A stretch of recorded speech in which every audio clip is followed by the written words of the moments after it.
Assalamualaikum warahmatullahi wabarakatuh. Alhamdulillah, tadi sama-sama kita dengarkan penuturan dari Tuan Guru kita Al-Ustadz Haji Abdul Somad.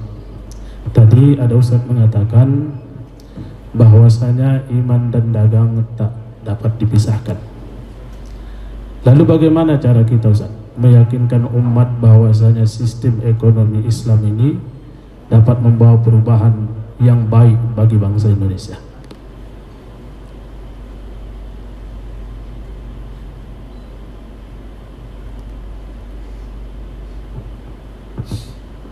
Bank punya uang 100 juta. Ada pengusaha muslim punya uang 100 juta. Duitnya sama-sama 100. Yang minjam juga sama-sama usahanya ayam, ternak ayam. Sama-sama yang bank ini pun nanti juga ditetapkan kau mesti bayar bunga sekian. Yang si muslim tadi meminjamkan duit 100 juga, dia juga mengatakan nanti kita akan bagi hasil, dikemas dengan bahasa mudharabah. Di mana letak bedanya? Pinjam duit 100, balikkan 120. Aku tak mau tahu ayam kau mau mati, mau sakit, mau stres, pokoknya balikkan 120. Tapi si saudara kita yang menerapkan sistem mudharabah, setelah dipinjamkannya duit 100, maka sejak keluar duit 100 sore tadi, malam ini pun dia bangun tahajud berdoa kepada Allah, ya Allah, tolonglah usaha ayam si Anu tadi jangan sampai mati. Karena kalau mati duit tak balik. Maka sejak malam itu dia menjadi lebih khusyuk sholat, dia menjadi lebih khusyuk berdoa, dan dia lebih selalu teringat dengan saudaranya tadi dengan menanyakan, kalau jumpa, apa kabar? Sehatnya kau kan? Kenapa selalu ditanyanya? Karena kalau sampai sakit duit tak balik. Jadi apa beda konvensional dengan Islam itu? Bedanya adalah akhlak. Ada akhlak. Sedang ini tak mau tahu dia. Aku tak mau tahu kau mau sakit, kau mau di mana, kau yang penting duitku balik. Lalu kemudian datanglah tokoh ayam dari Jakarta ke Medan. Begitu si bapak, si pengusaha muslim tadi mendengar ada tokoh ayam dari Jakarta, maka dipanggilnya lah tokoh ayam tadi, dibuatnya lah seminar ternak ayam. Kenapa? Supaya dibangkit usaha ini, karena kalau untungnya besar, nanti mudharabah bagi hasilnya juga bisa menjadi besar. Jadi bedanya itu di mana? Bedanya di akhlak. Akhlak itulah yang sebenarnya akhlak. Sekarang akhlak selalu dipahami berbakti pada orang tua, akhlak kepada guru. Akhlak yang lebih universal adalah akhlak dalam bisnis. Ada kejujuran, ada integritas, ada kepercayaan, ada trust. Jadi kalau ini kita bangkitkan, maka insya Allah umat percaya. Saya ceramah di Malaysia, Kuala Lumpur, diundang oleh Bank Rakyat Tower. Nanti kalau pergi Kuala Lumpur tengok Tower, Bank Rakyat Tower. Dalam hati saya, sampai hatilah panitia ini mengundang saya ke bank konvensional, Bank Rakyat. Sampai di dalam jumpa sama petinggi-petingginya, Ustaz Abdul Somad, ini adalah bank konvensional, kata dia. Dalam hati saya, aku dah tahu, karena tak ada tulisan Islam di situ, tak ada syariahnya. Tapi bank rakyat ini sudah berubah menjadi 100% murni Islamic Bank, bank Islam. Dan nasabahnya ada Cina, ada India, ada berbagai macam agama. Kenapa mereka mau berinteraksi dengan Islamic Bank? Karena memang prinsipnya di mana ada gula, di situ ada semut. Jadi umat Islam mesti menjadi bintang iklan terhadap Islam. Islam ini produknya luar biasa, tapi karena bintang Islamnya tidak menarik, orang tidak menjadi tertarik. Andai ada produk air susu kambing Etawa, Anda minum maka Anda akan gemuk, bintang iklannya Abdul Somad, percaya tau? Nah, orang percaya. Nah, jadi bagaimana Islam bercerita tentang ekonomi Islam, tapi kemudian membangkitkan. Makanya kalau mau, buatlah satu kampung percontohan. Saya sudah sampaikan ke Basnas, kalau mau lihat real nyata, buat satu kampung mu'alaf. Cari pulau, buat situ kampung mu'alaf. Buat ternak ayam, ternak sapi, ternak itik, buat kolam ikan, karamba, buat di situ pendidikan sekolah gratis. Buat hadirkan jutawan entrepreneur, pakar kambing, pakar ayam, pakar itik, pakar puyuh, hadirkan semua. Lalu Ustaz apa? Aku bidang endorse-nya. Aku nanti mengajaknya, mengiklankannya. Karena saya sudah tanya-tanya, yang berat itu dua. Yang pertama adalah biaya iklan, yang kedua adalah political will, support politik dari atas. Support politik, kalianlah yang mendatangi orang-orang politik.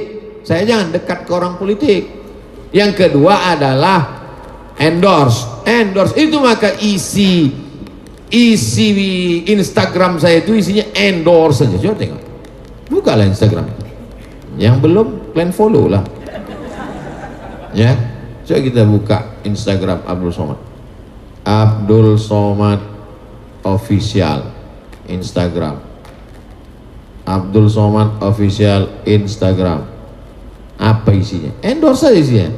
Ceramah, ini endorse.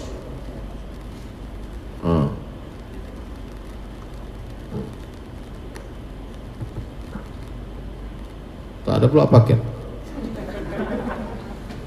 Ayo gabung menjadi driver Raja Sayur.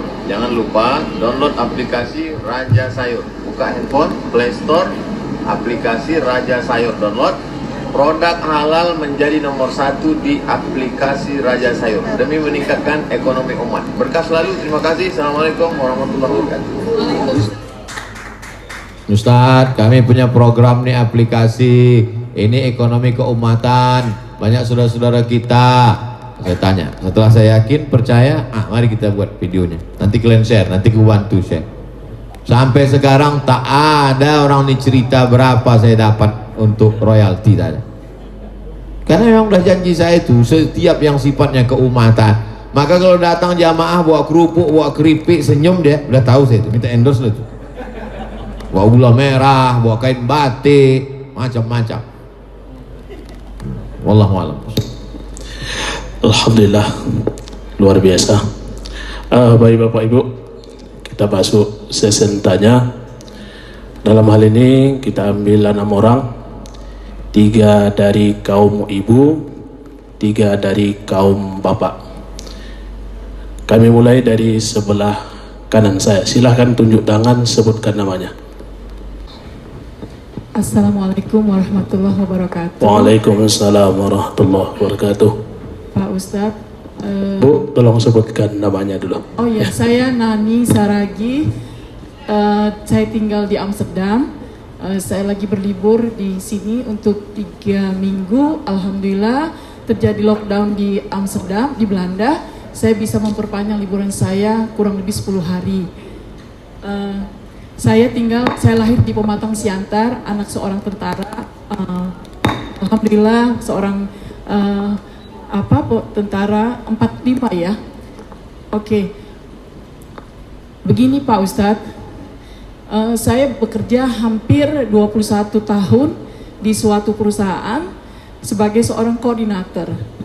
Kemudian ada reorganisasi dan saya harus memilih untuk keluar. Sebenarnya saya bisa masuk tetapi dengan posisi lain, dengan tugas-tugas yang lebih berat, sedangkan sebenarnya itu sama, hanya saya merasa perusahaan itu ingin mengeluarkan kita-kita yang sudah kerja lama. Oke. Saya sekarang berpikir, saya ingin pindah ke Indonesia kembali. Tetapi keadaan di Indonesia ini saya kurang nyaman. Karena ya, anyway, saya punya 2 hal. Kalau saya pindah ke Indonesia, saya ingin membantu bisnis keluarga.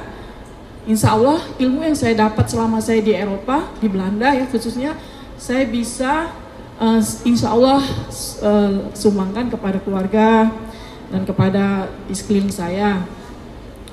Tetapi sekali lagi saya Bu, duduk poin aja Bu ya. Ya, kalau bisa. oke, anyway, saya pikir saya ingin berusaha di Belanda juga, di Amsterdam. Saya tinggal dari Amsterdam. Untuk berusaha di Amsterdam, insya Allah saya pikir itu lebih baik untuk ekonomi saya.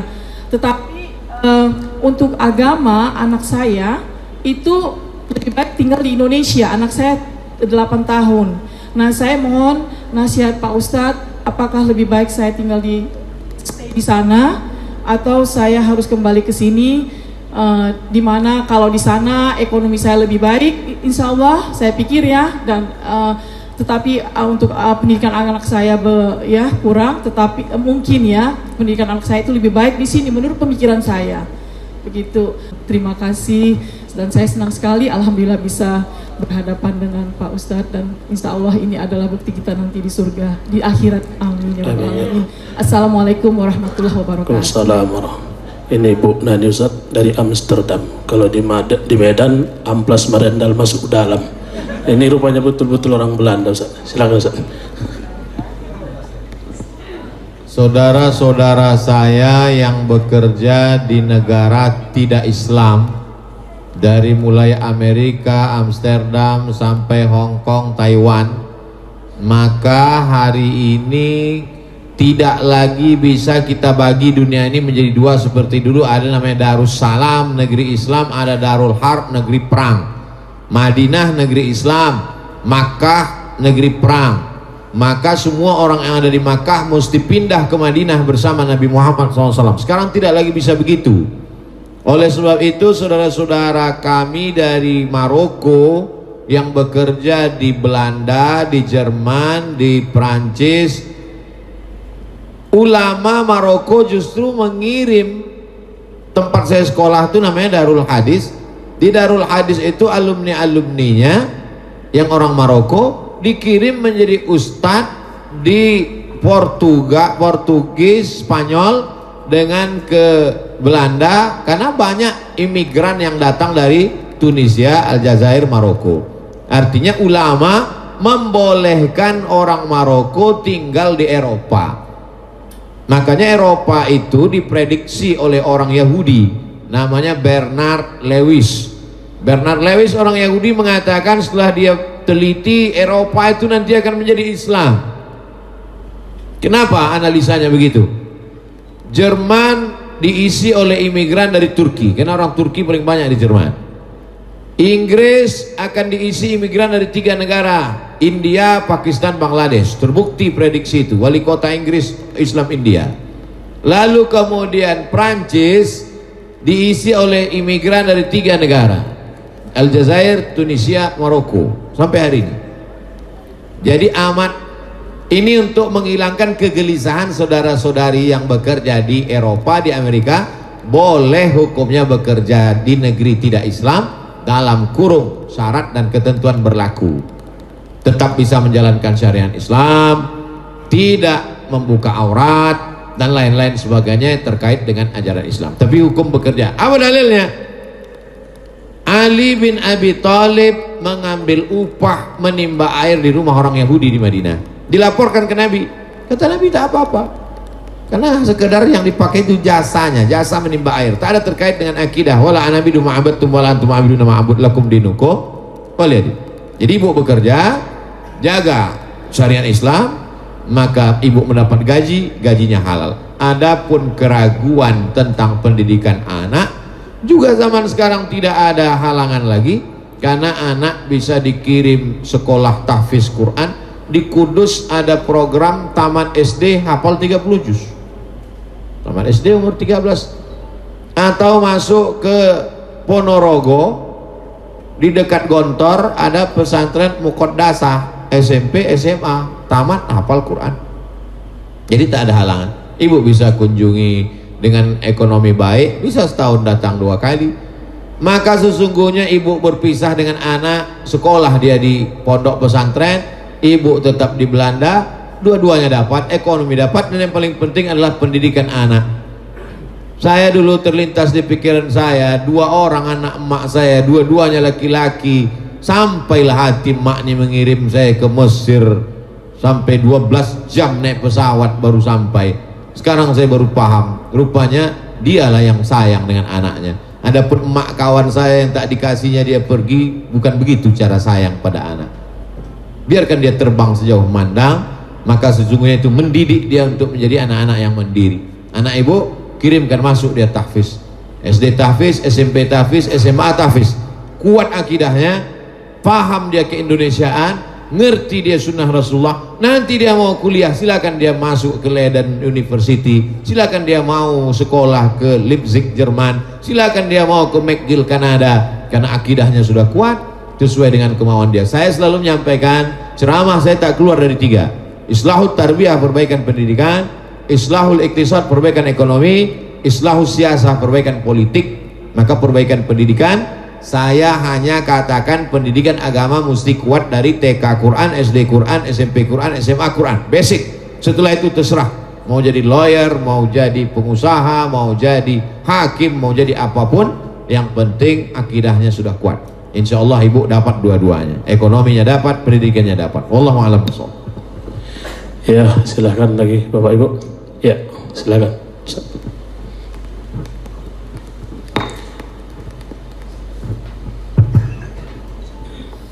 Bismillahirrahmanirrahim. Assalamualaikum warahmatullahi wabarakatuh. Alhamdulillah, salatu wa rasulillah wa ala alihi wa sahbihi wa mawala. Amma ba'd. Yang sama kita hormati, yang kita muliakan guru kita Al-Ustaz Haji Abdul Somad, kemudian moderator dan para hadirin muliakan Allah. Sedikit Ustaz, Tolong sebutkan namanya Pak. Ya. Nama saya Bukhari Al-Hafiz. Berkaitan dengan tema peran strategi pengusaha muslim dalam pembangunan ekonomi Islam di Indonesia. Kita tahu hari ini dalam barisan umat Islam namanya ekonomi itu agak carut marut, Ustaz. Sehingga ketika Presiden Perancis pun bilang bahwa Islam itu adalah agama yang krisis, termasuk krisis ekonomi. Walaupun kadang ada semangat atau ghairah yang kita lihat dari umat Islam. Contoh kemarin semangat 212, hadir 212 mat. Cuman tengah jalan mundur. Dalam kesempatan ini kami minta tolong pemaparan dari Ustaz. Apa sebenarnya penyebab mundurnya ekonomi umat yang sudah mulai jalan dan bagaimana solusinya?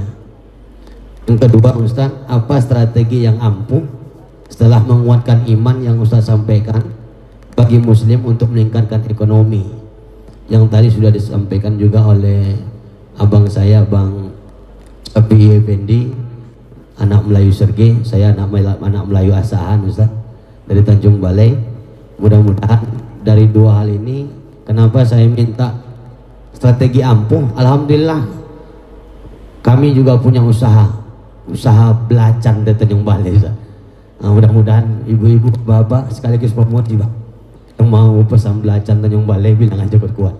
Sekira demikian.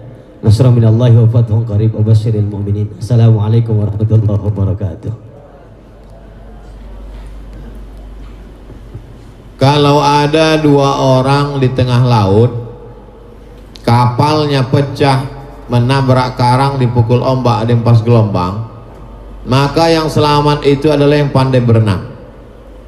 Maka ajarkanlah anak-anak kita berenang. Pesan sahabat Nabi, alimu auladakum as-sibahah war-rimayah. Ajarkan anakmu as-sibahah, berenang, war-rimayah, memanah. Sebetulnya itu makna dipahami, makna hakiki dan makna majazi, kiasan. Memang betul-betul merenang dan memanah. Tapi yang dimaksud berenang adalah siap di air, dan memanah siap di darat. Karena kalau di darat kita memang memanah, naik kuda, dan di air kita berenang.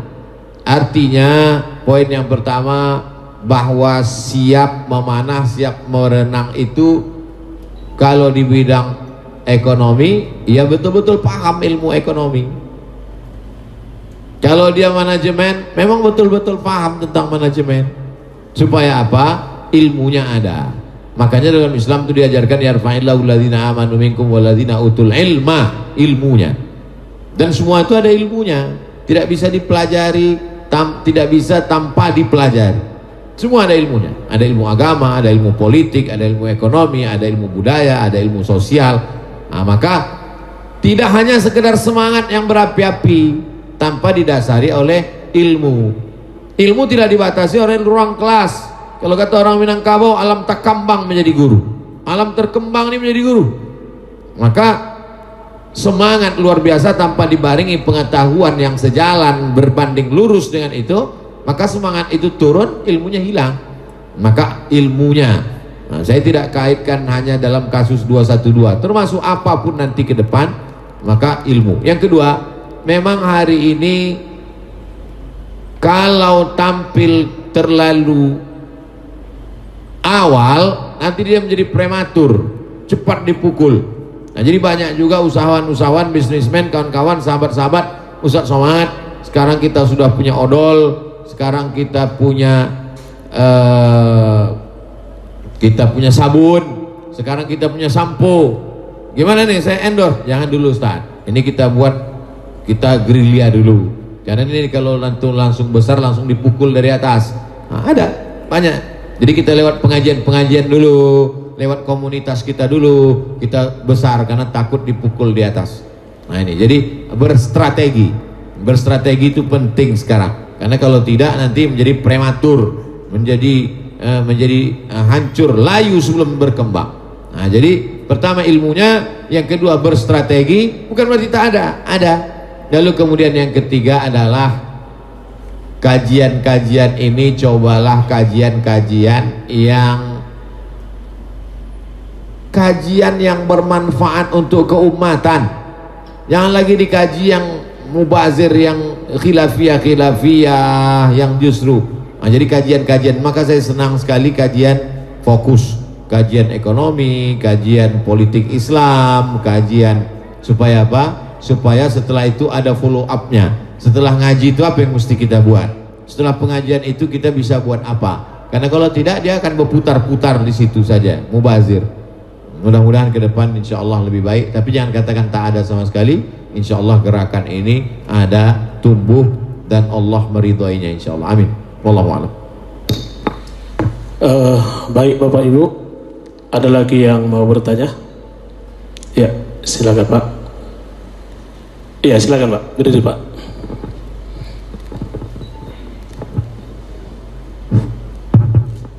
Bismillahirrahmanirrahim. Assalamualaikum warahmatullahi wabarakatuh. Waalaikumsalam. Perkenalkan, nama saya Syahlan Juhri Nasution.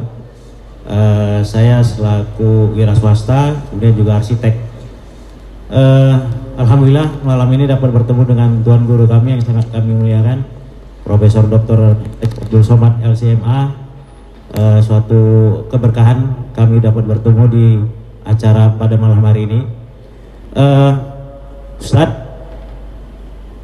menarik apa yang disampaikan malam hari ini adalah terkait dengan rencana kebangkitan ekonomi keumatan, bagaimana peran dari para pengusaha dalam membangun harkat dan martabat umat ini.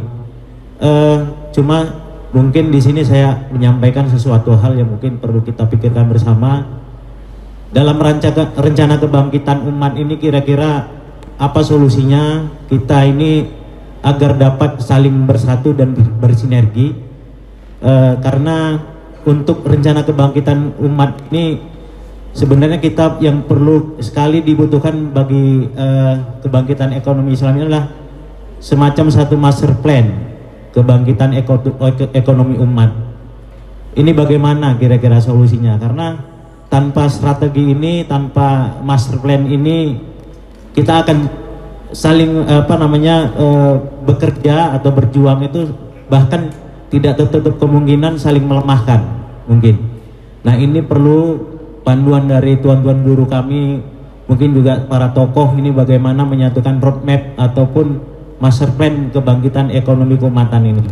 Kemudian juga kita belum memiliki satu lembaga atau syarikat yang representatif, sebagaimana tadi juga Ustadz ada menyinggung tentang agama kita ini dibawa oleh para ulama yang berprofesi sebagai pedagang atau menyambi sebagai pedagang.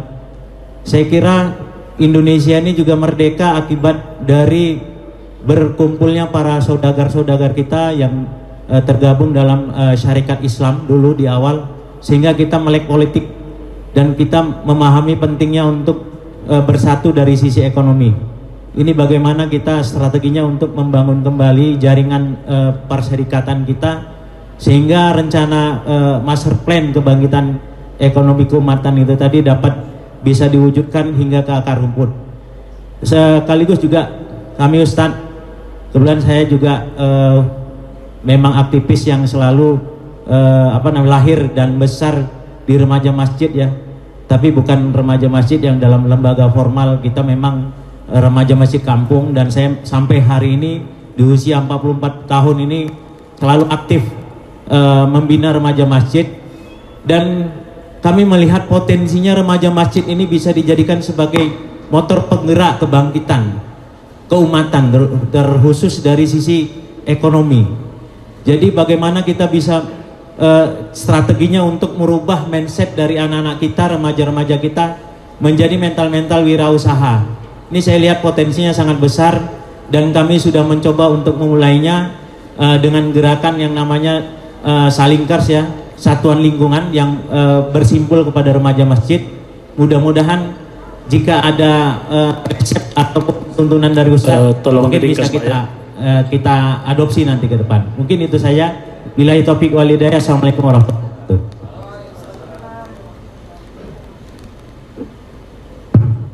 Al-arwah junudun mujannadah. Ruh itu seperti tentara-tentara. Wama al-arwah, ruh saya, ruh bapak, ruh ibu, ruh kita semua ini seperti tentara-tentara. Kalau dia menemukan kesesuaiannya, iktalafa, dia akan menyatu. Wama tanakara, tapi kalau dia merasa tidak cocok, tidak sejalan, maka dia pasti ikhtalafa, dia pasti menjauh. Seperti besi berani.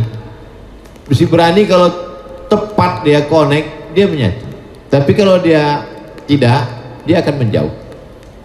Jadi filosofi itu saya rasakan ketika saya berkeliling ini. Dengan latar belakang pendidikan yang berbeda, dengan suku yang berbeda, tidak ada kesamaan kami sedikit pun, tapi dalam beberapa hal bisa bersama. Sekolahnya sama, sukunya sama, tapi berbeda, dia akan menjauh. Nah, jadi prinsip ini sunnatullah. Jadi dalam beberapa momen, beberapa hal saya ketemu dengan si Fulan bin Fulan di Jakarta, di Surabaya saya ketemu, di Makassar saya ketemu. Lama saya renung, kita sekolah beda, latar belakang beda, suku beda. Kenapa sih ide?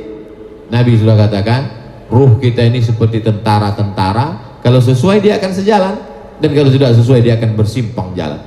Tapi tidak serta-merta lalu kita tidak punya strategi, lalu semuanya udahlah serahkan aja lah, nanti kalau memang sesuai kita sejalan ini. Enggak, kita tidak bisa jalan sendiri masing-masing, mesti ada kerjasama. Maka sesungguhnya apa yang saya lakukan selama ini, setiap daerah ini saya bagi dalam 3 kali. 2021 saya ke Medan 3 kali, Sumatera Utara 3 kali, bulan Januari, bulan Mei, bulan Juni, Juli, Agustus, September, Oktober. Nah, jadi saya balik dari mulai Aceh sampai ke timur Indonesia, Wakatobi, Sulawesi. Nah, itu berarti saya tetap datang 3 kali. Kedatangan saya itu mesti menyentuh 3 aspek. Pertama, akar rumput, saya ketemu dengan masyarakat di tanah lapang, kalau seperti dulu waktu tidak ada COVID. Yang kedua, saya ketemu dengan tokoh-tokohnya, tokoh ormas, tokoh masyarakat, alim ulama, cerdik pandai, ketemu dengan pawang-pawangnya, karena menyatukan buaya ini sulit, yang lebih sulit lagi menyatukan pawang-pawangnya. Yang ketiga adalah ketemu komunitas-komunitas, komunitas Ikatan Dokter Indonesia, komunitas lawyer, pengacara-pengacara, komunitas pengusaha-pengusaha. Nah, itu. Jadi 3 itu mesti tersentuh, akar rumput, alim ulama, cerdik pantai, tokoh masyarakat, dan komunitas-komunitas. Kita bicara target secara umum saja dulu. Bagaimana jangan ada orang miskin lapar tak makan, bagaimana ada anak berprestasi jangan sampai tak sekolah. Nah, jadi program-program itu semuanya saya posting secara pribadi di Instagram, tapi kemudian di yayasan khusus ada dicari YTWU, Yayasan Tabung Wakaf Umat. Program bagi beras ke nomor rekening ini. Program santunan anak berprestasi tapi yatim duafa ke nomor rekening ini. Program rehab rumah ke nomor rekening ini. Program wakaf Quran ke nomor rekening ini. Anda bisa kirimkan langsung atau datang waktu pengajian atau dijemput oleh relawan kami. Semua secara tertulis sudah saya share. Bisa tinggal copy paste program-program itu. Nanti ketika kita jalankan, kita bisa bersinergi bersama-sama, otomatis ketemu. Saya sudah praktekkan di beberapa tempat, otomatis ketemu. Kita akan ketemu kalau channelnya sama. Tapi kalau beda channel, setengah mati tak akan ketemu. Termasuklah pertemuan kita malam ini insya Allah karena di channel yang sama insya Allah. Amin ya rabbal alamin. Wallahu a'lam. Baik Bapak Ibu, nampaknya waktu juga lah yang memisahkan kita pada malam hari ini. Bapak Ibu hadirin jamaah yang saya muliakan dan dimuliakan oleh Allah Subhanahu wa taala. Tadi sama-sama kita telah mendengarkan tausiah yang disampaikan oleh Ustadz guru kita Haji Abdul Somad LCMA. Kemudian ada sesi tanya jawab. Mudah-mudahan kesemuanya ini membawa keilmuan bagi kita semuanya, kemudian membawa keberkahan bagi kita yang hadir pada hari ini. Kalau dulang, dulanglah Tuan, injak-injak batang jemari. Kalau pulanglah Ibu dan Tuan, ingat-ingat gaji kita hari ini. Mari Bapak Ibu, sebelum kita beranjak dari tempat ini untuk mengambil keberkahan acara ini, kita mintakan kepada Tuan Guru kita Profesor Haji Abdul Somad LCMA untuk memimpin doa. Kepada Tuan Guru kami persilahkan dengan hormat. Sebelum saya berdoa, saya mau kita pulang simpulnya. Ikuti aja update di Instagram dan di FB dengan Yayasan Tabung Wakaf. Kopilah program, kopi, lakukan, ketemu kita insya Allah. Ketemu dalam program, ketemu dalam tujuan. Setiap hari Jumat, Sabtu kedua saya di Pekanbaru, saya keliling. Tapi Jumat Sabtu saya khususkan, saya mau kasih tahu supaya kita membuat hal yang sama, supaya kita bisa bersama. Sama pikiran kita, sama tujuan kita. Jumat Sabtu, Jumat itu saya khutbah. Habis khutbah itu membagi program sosial ke panti, ke fakir miskin, ke duafa langsung. Lalu kemudian malamnya jam 3 sampai jam 4, jam 2 sampai jam 3 ngaji, pengajian. Malam lebih khusyuk. Jam 3 sampai jam 4 tahajud witir. Jam 4 sampai jam 5 zikir muhasabah. Jam 5 sholat subuh, kajian subuh sampai waktu isyraq. Habis itu sholat sunat isyraq. Habis itu tanya jawab. Habis itu sarapan. Jadi antum bisa copy paste itu. Program-program itu copy paste. Ada kalanya menangkap ikan besar, jala besar, jaring besar. Nanti setelah terjaring baru diklasifikasikan. Ini ikan teri, ini ikan bawal, ini ikan tongkol, ini ikan hiu, ini ikan paus. Penanganan ikan ini begini, ini begini. Jamaah ini dibagi 3. Ada yang satu pasukan inti di tengah, pengurus. Baru ring yang kedua relawan-relawan. Komunitas-komunitas, komunitas emak-emak, komunitas bapak-bapak, komunitas bikers, komunitas anak muda. Komunitas ini dibimbing. Ada ketuanya, ada sekretarisnya, ada bendaharanya, ada penanggung jawabnya, ada koordinatornya. Baru kemudian yang ring 3 jamaah secara umum. Jadi dakwah ini tidak hanya lepas-lepas saja lagi, mesti ada ada pengikat, ada simpul-simpulnya. Jadi pertemuan kita tidak hanya sekedar pertemuan, tapi ada yang bisa kita ambil, kita bawa program-program sesuai dengan bidang kita masing-masing. Al-hazihin niyah al-fatihah. A'udzubillahi minasyaitonirrajim. Bismillahirrahmanirrahim. Alhamdulillahirabbil alamin arrahmanirrahim maliki yaumiddin. Iyyaka na'budu wa iyyaka nasta'in ihdinas siratal mustaqim. Shiratal ladzina an'amta 'alaihim ghairil maghdubi 'alaihim waladdallin. Amin.